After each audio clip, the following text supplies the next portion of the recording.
Welcome to our channel. Today we how to transfer between credit cards with balance transfer checks, complete guide step by step clearly.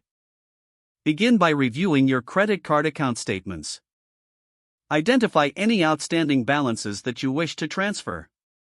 Check your credit card issuer's policy on balance transfer checks. Locate the balance transfer checks that were mailed to you. Read the terms and conditions associated with these checks. Ensure you know the interest rates and any fees involved. Write a balance transfer check for the desired amount. Make the check payable to the creditor you intend to pay off. In the memo line, indicate your account number with that creditor. Mail the balance transfer check directly to the creditor. Keep a copy of the check for your records. Monitor your credit card statement for successful completion of the transfer. Confirm that the payment was applied to your outstanding balance. Track your new credit card balance to ensure it is updated correctly.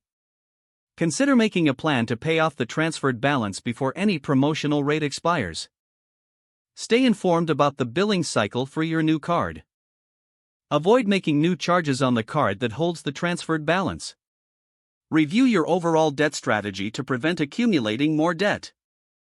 By following these steps, you can If the page does not load, refresh the browser or try again in a private or incognito window. Make sure you are using the correct email address, then retype it carefully to avoid small typos.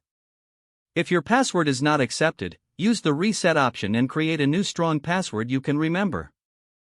Check your spam folder for verification or security emails, then complete any requested confirmation steps.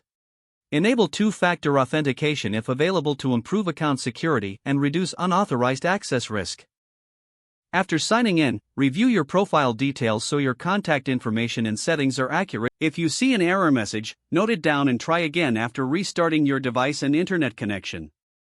Log out when you finish, especially on shared devices, to keep your account and payment information secure. If the page does not load, refresh the browser or try again in a private or incognito window. Don't forget to like this video and subscribe to our channel for more step-by-step tech guides.